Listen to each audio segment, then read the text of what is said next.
Hello, welcome to SquishiVision, where I'm quickly going to react to the first 2 episodes of Season 4 of Lower Decks, because I want to play Starfield, and it's a school night, by which I mean tomorrow morning.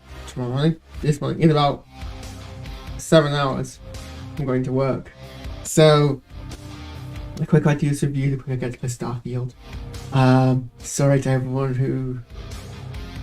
Why am I pretending I don't watch these? I don't know, I'm apologising too. I like these episodes.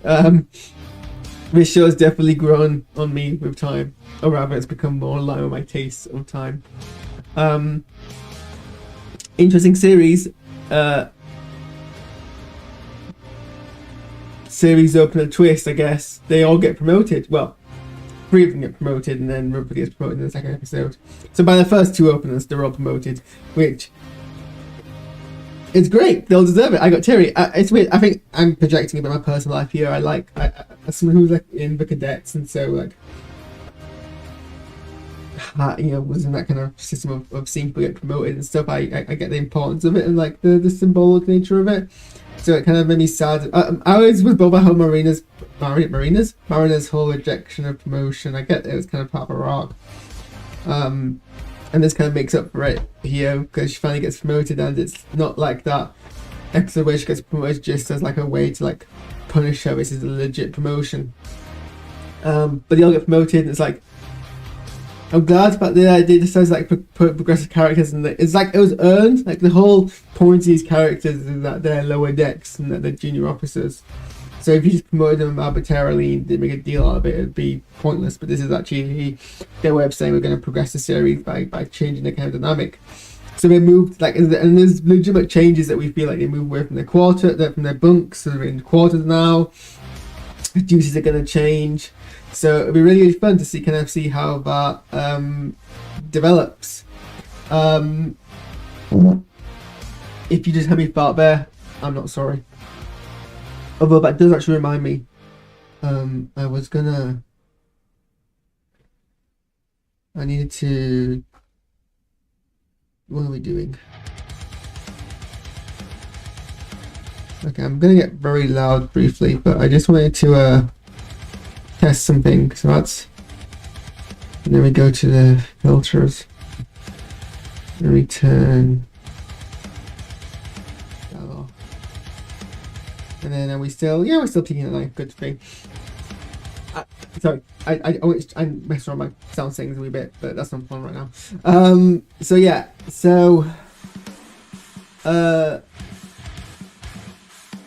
first episode was kind of bold, and that it took a position on a Tuvix debate. It seemed pretty.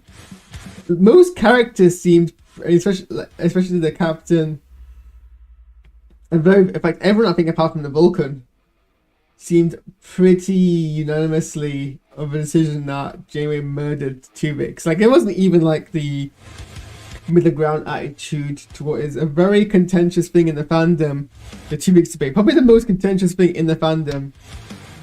And you think they take a middle ground on so they satisfy both sides, and then which kind of deals with the topic humorously.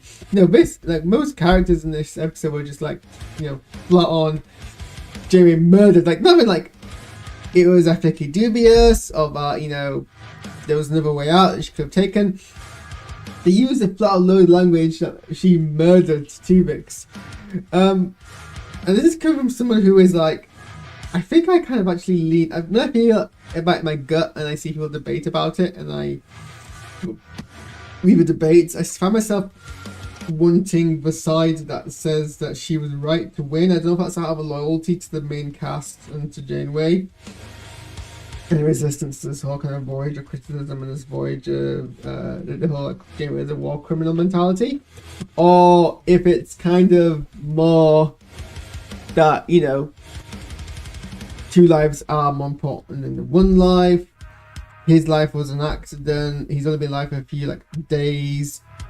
Sure, he's like a unique being with autonomy, but he was created as part of a malfunction.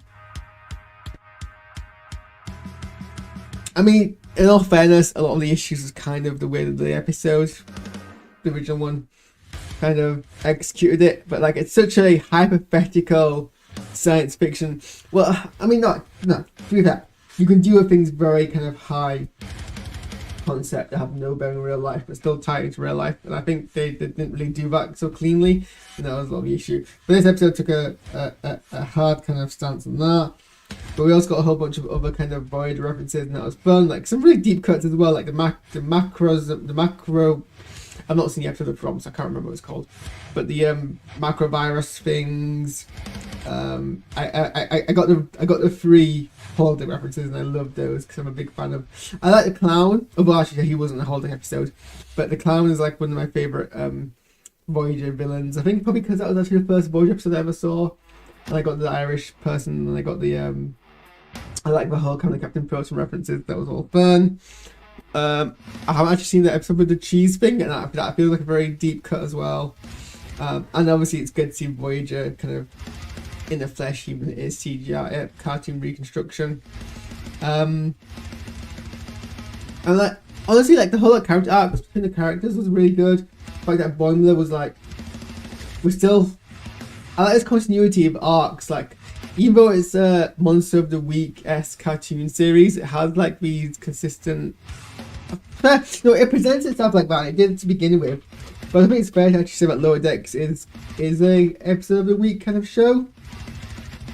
Like Bomber's whole thing in this episode was based a lot on season 2 or season 1, season 2, like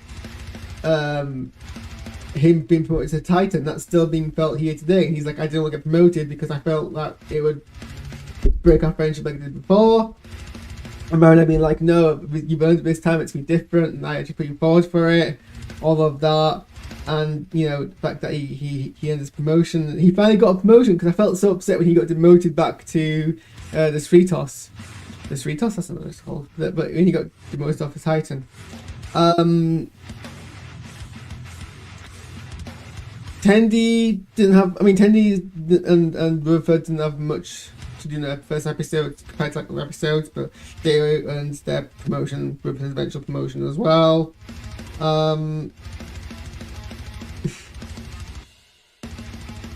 There's something very body horror about someone kidnapping you, making you unconscious, and then binding you with an entire person. That seems like very terrifying to me. The second episode got me, as in like, it was a plot twist that I didn't like. I legitimately thought that Mariner freed that bone-eating monster, and they were just gonna forgive her hijinks, even though that caused the death of a person, and let him promotion. I'm like, well, no, I think some things you deserve to be demoted and probably even kicked out of Starfleet for. That's quite serious, but. No, they got me. The writers tricked me, but those are kind of were very cognizant of the fact, and it was revealed that she didn't do it, which I'm really glad by.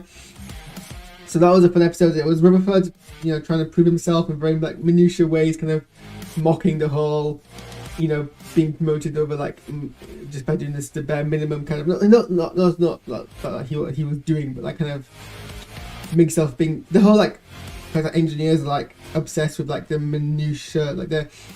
As an engineer, or kind of pseudo-engineer, I get the way that's a commentary in the industry about how they're trying to like improve things by like the smallest amounts, and those improvements can be seen as massive achievements.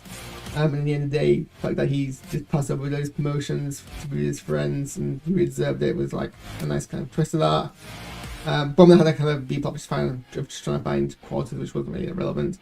And no, I do like how we spent, considering her entire arc has been avoiding promotion.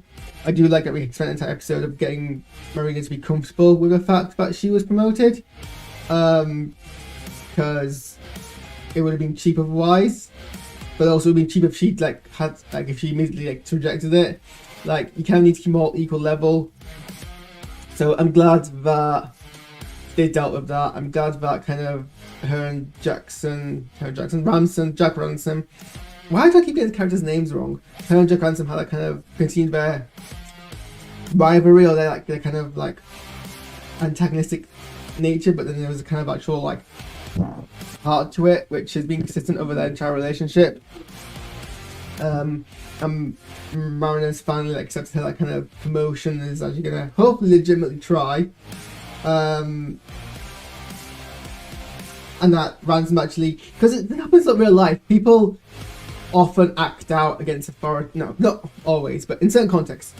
Yeah, children, people new to certain roles, people who are struggling, who don't know how to express themselves because not given the ability to do so by like self-sabotage and like acting out, because that's the only way they know how to communicate. And that's not a bad thing, that's just, you know, you need to acknowledge what's happening and help them through it. But if you've not got that self-awareness, then it's easiest to just punish that, and you just continue the cycle.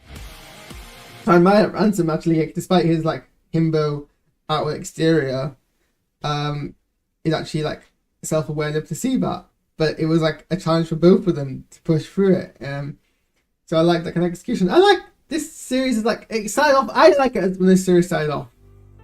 For reasons that I fully own, were just matter of taste and my personal preference and nothing to do with the show. But, you know, for whatever reason, the writers have kind of matured the show. It's still got its funny kind of hijink moments, but it's also like a very kind of good character study. And I'm glad. And I'm looking forward to seeing where the season goes. And it's a really good Star Trek show. And it's getting a lot of legs. So, some things frustrate me, but... Oh, and there's also an arc. A mysterious craft with the ability to shut down a ship remotely and blast some smithereens, somewhat leaving the emblem floating around space, whether that's coincidental or just like thematic, I don't know. Or purposeful, rather. And that's the arc, and I imagine we're going to see them go. I mean, they're going to attack Klingons, they're going to attack the Romulans. We're probably going to see them go through with different kind of powers, and yeah. So, those are my thoughts. Like I said, keep this nice short and sweet, because I'm going to go play Starfield. So, I'm going to go set that up. Thanks for reacting. I'm just going to quickly think, do I have any other thoughts about this?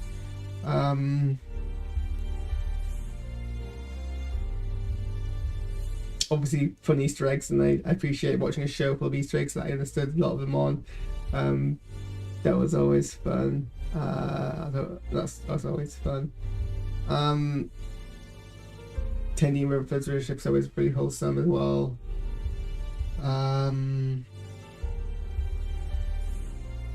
Oh, this might be like really cringy. I thought it'd be funny if when they do reference the crossover of one language, fair all they needed to do because it just fits something though.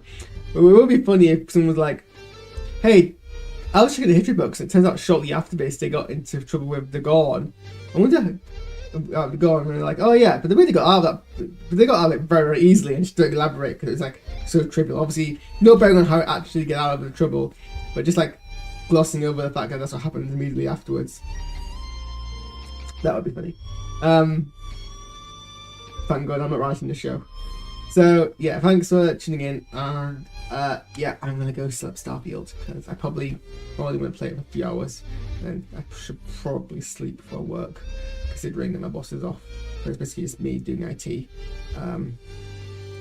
So I need to like prove I'm working. I have to work, is what I mean. So yeah. See you all probably in about half an hour.